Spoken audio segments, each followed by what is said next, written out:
Albert Breer here in the flesh. They make you return it then? Yes, they kept the receipt. Yeah, okay. So it's yours till Wednesday, and then it's going somewhere else. This is the last hour, yeah, and I think it goes to the NFL Experience from here. Gotcha. But that's the real deal. That's it. That's amazing. I think there's 2 or 3, maybe. But that could be like a Fight Club thing that they don't talk about how many that there are. But we have this one here. Right. I don't know if this is the one going to be handed to the winner of the game. They might make a new one for that. I don't know. Yeah, I can't remember how I think I remember hearing at one point how they do that, and I don't know what the details are. Like one goes to maybe the owner keeps one, and then the team itself gets one. Yeah, I don't know. There's one that's handed out, and I can't wait to see who it is. This is a fun one. Nobody saw this one coming. I don't think. No, right? I mean, I just think the story of the contrasting styles. Like in the way that they were built. And the Bengals are so old school, small scouting staff, and then the young coaching staff that stuck together through 3 years, and obviously a young quarterback, and a team that legitimately looks like this could be the front end of something for them because there's so many young players. Then the other side, you've got the forward-thinking, big market Rams, who are all in. It's a fascinating matchup, and I honestly, I look at the quarterbacks, and I know that's always where we go, of course, but Matthew Stafford's chance to alter his legacy here and to change the narrative on him and how we're going to look at those 13 years in Detroit differently if he wins this game. Mm-hmm. And then Joe Burrow, and this is going to sound like sacrilege, but I think the closest thing stylistically to Tom Brady we've seen since Brady was a young player. What have I been saying to you guys here? I'm not crazy. But you said that, Rich? Yes, and if Burrow wins it, right? Yeah. Where he wins it in year 2 after, a year 1 that for Brady, obviously Brady got the start because another was injured, and Burrow got his start because it was preordained as a first overall pick, but he's cut down due to injury.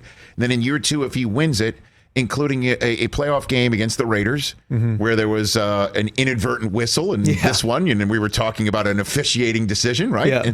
And then, but the ultimate thing is, for me, for the rest of our days, our children's days, and our grandchildren's days that we get to see, any kid that comes out of college and wins so quickly will be, can he catch Brady? Yep. That is going to be the conversation, and I think this is what Burrow has brought to the fore. And we've already had that discussion on Mahomes. You know what I mean? Yeah. And that's what's so interesting. Last year for the Super Bowl, it's just like if he beats Brady, he's one step closer to Tom. If Mahomes had won last year, then that would have been 2 and 4 years, which matches Brady. He had 2 through 4 years also. I think it goes beyond that with Burrow, though. I don't think it's just the winning early. I can remember covering Brady as a young player, and it's stylistically there are similarities. The accuracy, the pocket movement. I just think it's the mindset. And one of the things that people would always tell you about Brady, it's not that he gets better in the biggest moments. It's that when everything is, he's the same, just total flat line. And I see the exact same thing with Burrow. It's like when all hell's breaking loose around him, it's just he is like almost the bellwether for the entire team. And it spills over to the way they play defense. And no one ever feels like they're out of a game, down 21-3. He gets sacked 9 times, in Tennessee. It's nothing shakes him. And that's what, to me, that's what's similar with Brady. And then, the 21 Bengals versus the 0-1 Patriots. The other thing is, you just kind of keep winning. It's almost like in certain games, it's not a great explanation for how it happened, right? But it keeps happening. And it's just sort of like that Bengals team sort of has that feel that the 0-1 Patriots had. And look who they're playing in the Super Bowl. The Rams. Yeah. It's kind of crazy. It's kind of crazy. And it's interesting, too, the Brady that Burrow's been associated with the most so far is Joe Brady, because that was the guy at LSU who was, helping him become the Joe Burrow we see today at LSU. Yep.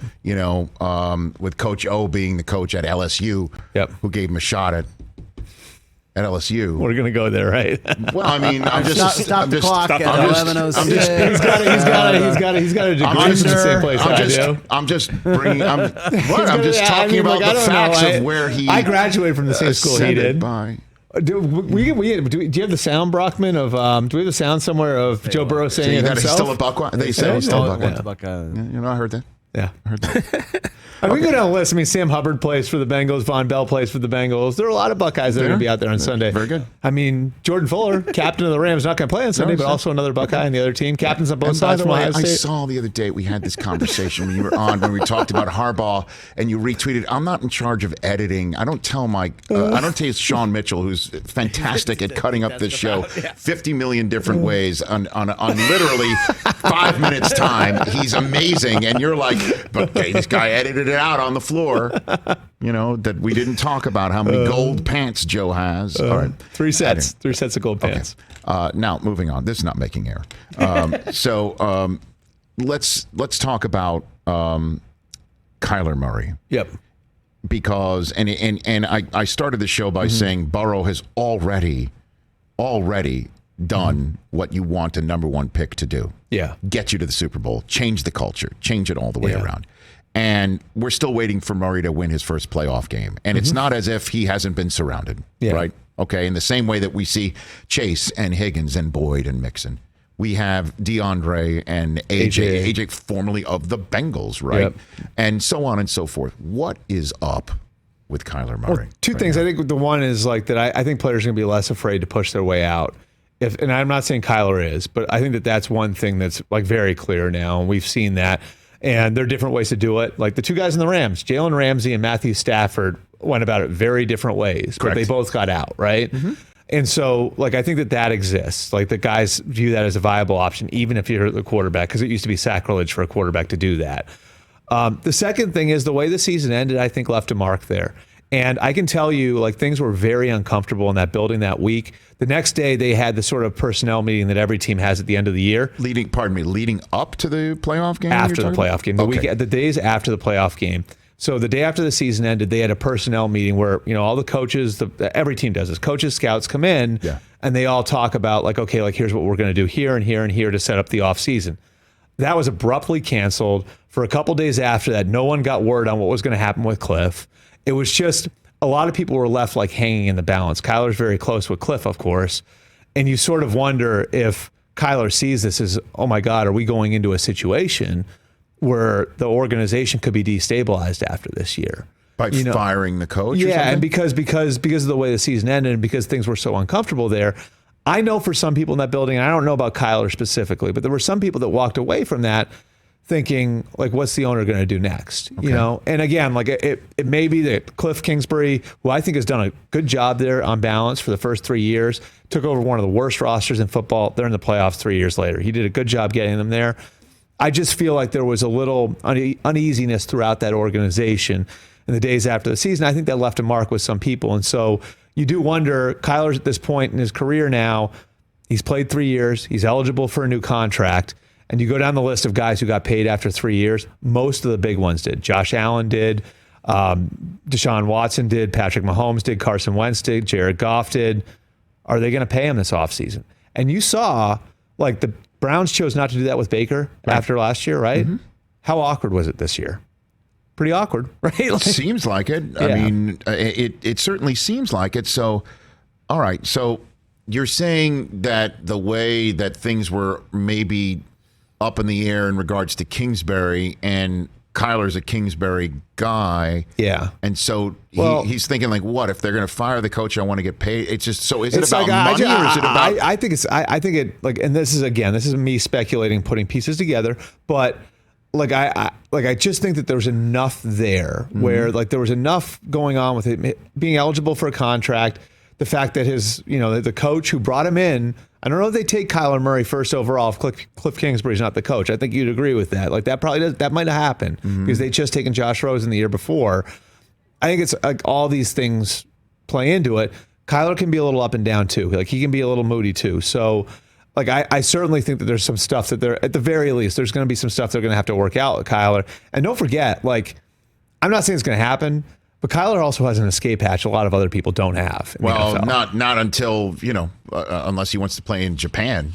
You know what I mean? Like, I guess, right? Honestly, now, this looks horrible what's going on. But they're already, the last time the owners called for, and you remember standing on a street corner for all those years during the NFL lockout. I was in studio. You were on a street corner in Washington, D.C.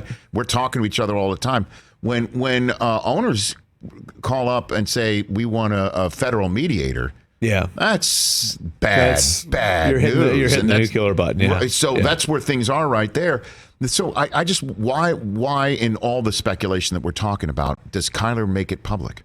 Like, what's the point of that? What's the point? That's the way. Like I think that's the way that guys like. I don't really relate with that as much, but I think that's the way the generation does it. Like, it's like... Just let everyone know I'm pissed. So what? If I leave, don't blame me? I mean, like, what is that? It's like ghosting a girl, right? Like, it's like, I'm going to go think about this, so I'm just not going to talk to her for a few days, I guess. I mean, I don't think it's anything... Wow. By the way, great for you, man. I was on the business end of that ghosting many times.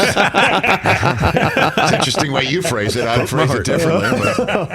But I do think, like, the amount of effort it takes to do something like that, there's something to do that. Honestly, like, go ahead and do it. Well, you know what it's going to look like. Go ahead and do it. And our friend Ian Rappaport spoke to his agent. He's like, no comment. Right. So what's the comment? Which is an easy chance. I mean, like, remember, what is it? Yeah, I mean, like, and what Ian said, like, I don't know if he pointed this part out, but that agent who represents Kyler also represents Cliff.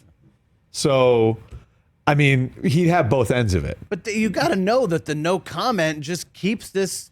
Well, that's purpose. That's exactly it. Like that's what I'm saying. Like so, we fill the vacuum in a conversation during Super Bowl week. Right. I mean, you know what's going on, right? Yeah. And that people are going to talk about it. And what's the point of that? Like, who are you putting the pressure on? Like, he's let it be known he's unhappy with us. We have to give him a contract that starts with a 4 right now, when honestly, this thing has not finished up past Thanksgiving very well every year that this combination has been working together.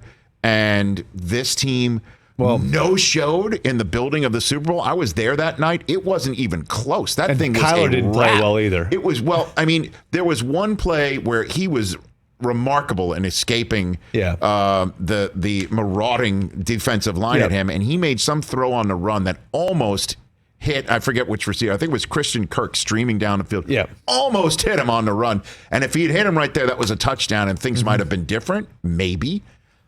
But other than that, so I mean, what if you're management? What do you do? I mean, that's a hard thing just to restore his Instagram account in our relationship. Well, let's say that they like are thinking about this being Cliff's last year, and they don't extend Cliff because Cliff, is going into the 4th year of his contract too. They haven't renewed him either, and you remember there was the brief flirtation with the Oklahoma job, right? Like, if they're not extending Cliff, and they're going into the season thinking to themselves, we may not have Cliff Kingsbury past this year.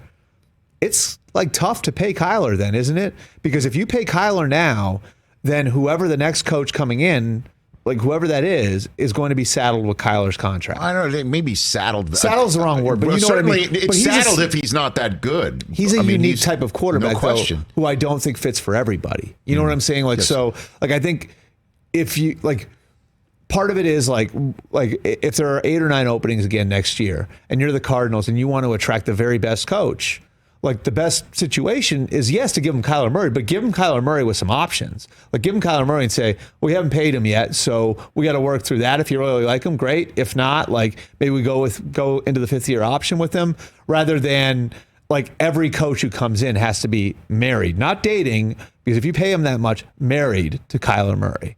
And that I think that's a factor too, because like when Kyler came into the league, it was very specific. Like, this guy's going first overall because he's Cliff Kingsbury's type of quarterback.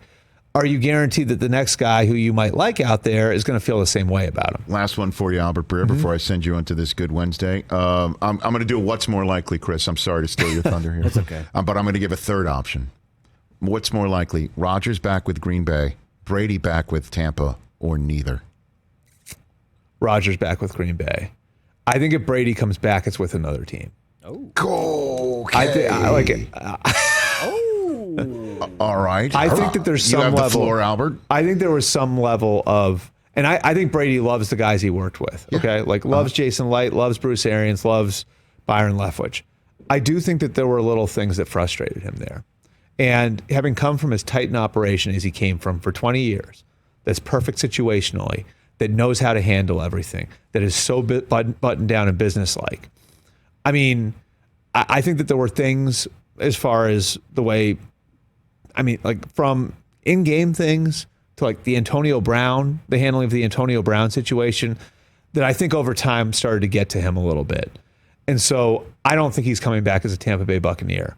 Now, if there's a contender out there that he aligns with that has a quarterback injury, like then maybe like you could see it where that team comes in and calls Tampa and says, could we work something out where Tom could come here?